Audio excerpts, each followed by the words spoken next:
Welcome to the Sports Betting Preview Show, a pregame.com podcast. I'm Marco D'Angelo, along with my partner in crime, Vegas Runner.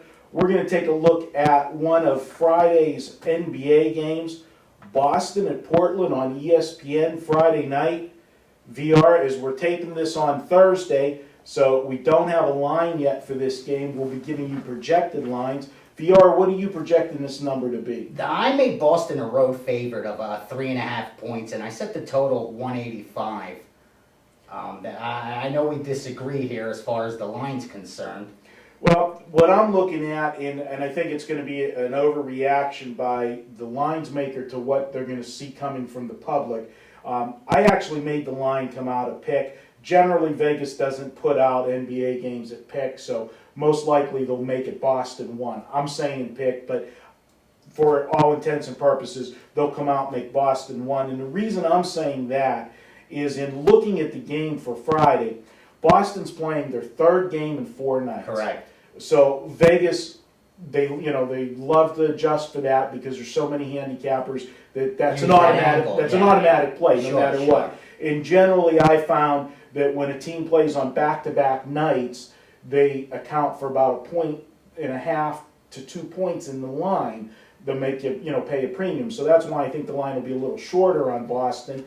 And then you throw in what I'm looking at is the game that they are playing the night before is such a big game. Yeah, it's huge. It's playing the Lakers, on TNT, tonight. So that's why I'm thinking they're factoring. Now, we are taking the risk of predicting the line when you have a huge game prime that time needs to be televised played. Game. And I agree. I try to create what I think the true line is, and then try to also create a fair line. And for the podcast, I've been just trying to come out with my real line based on what I think it should be, not to split the money, but to split the result. And I'm more the other way. Exactly. You try to look at it from Vegas's perspective. How are they going to split the action? And that's why I could agree with you, because Boston's been so terrible against the spread lately. I mean, even though they're winning games, they haven't covered 5 straight games. And out of the last 10, they've covered, 2 games? So I could see that being influenced in the number and shading it, which would make it a little lower, which would bring it down to maybe what you're saying, 1.5 or so. But I just think as far as true strength goes, Boston being a very good road team compared to most of the NBA, that I think they should be favored here, even though Portland played them so well when they met the first time, took them into overtime, actually. Yeah, they lost by 3 as a 10.5 point dog. And interesting, and I know you like to break down box scores, but if you went back and looked at that game, they only lost by 3, but Portland only shot 38% from the floor and was able, to get it. And I think that was a situation too earlier in the year when, Boston, as you said, I don't think we've seen Boston's true A game yet. They've had injuries throughout the season, and it just seems like they play complacent. They don't bring it every night. No, they haven't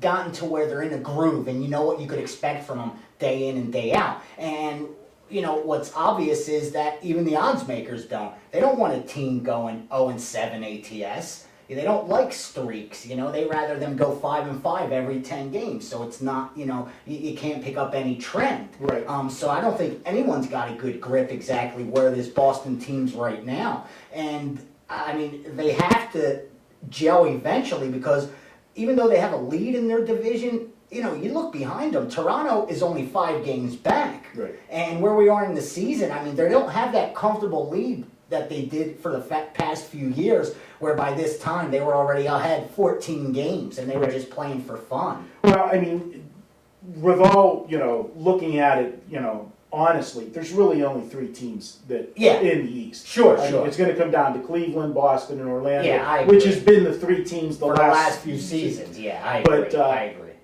No matter what happens tonight against the Lakers, I think Portland's going to come up as a huge public play tomorrow, and here's my reasoning. 1, people are going to go to the angle of the 3 games in 4 nights.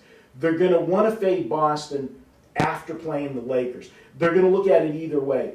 If they win, they have use too to let much that- of their, they got too high for it, so what do they have left in the tank? And if they get blown out tonight, people are going to look and say, "My, they look terrible." Exactly. And they're going to want him. So I mean, I think this is, I do a trap blog, and this very well could be one of my trap games tomorrow, because I think the public is just going to preordain that they're playing Portland no matter what tomorrow. So as far as me having a pick on this game right now, I don't have an official play on this. I'm actually going to lean slightly to Boston, and here's why. And you kind of touched on it, and I touched on it. They haven't had that run yet. No way. And I just think opening up the second half of the season on a West Coast road trip after the All-Star break, this is the time now. It's money time. This is where you jockey for seeds. I mean, they're making the playoffs, obviously. Right. Are they going to be a 1, a 2, or a 3 seed? Jockey for position. And I think, Garnett had the injury earlier. He's back. He's got his legs.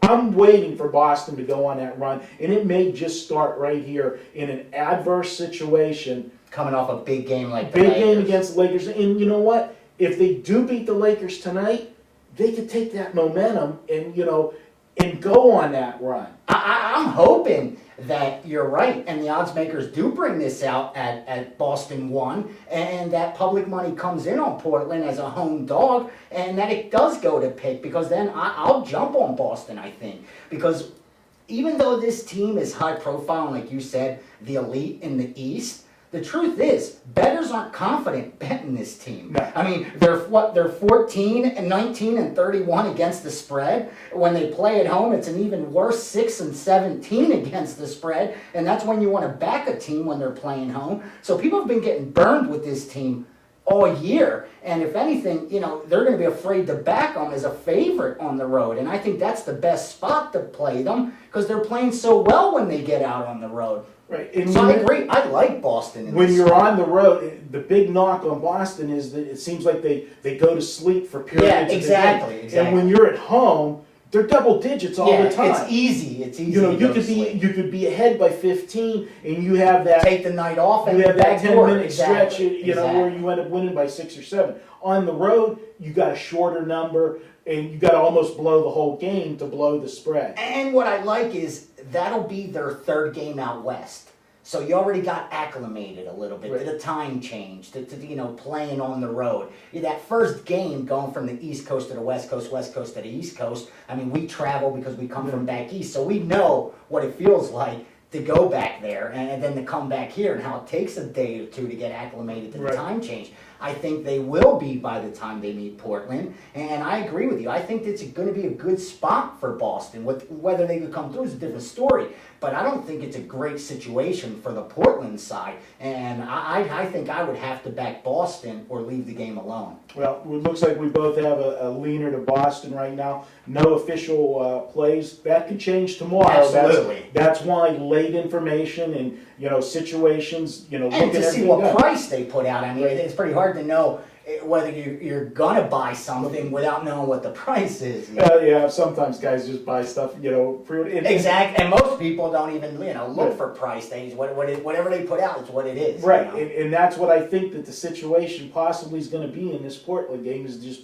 people will have their mind made up that they want Portland. Going to fade Boston, yeah, and then when they see points, it's a bonus. Absolutely. Well, we have a new feature here at pregame.com. If you go to YouTube, you're watching our video, go to the comments section and predict the score. If you predict this exact score of this Portland-Boston game, we're going to give you $100 in pregame dollars. Baby. Spend any way you want. You can pick up Vegas Runners plays, my plays, or any of the other hot cappers here at pregamepros.com, and it's free. Just go and... I always check to see what people put up.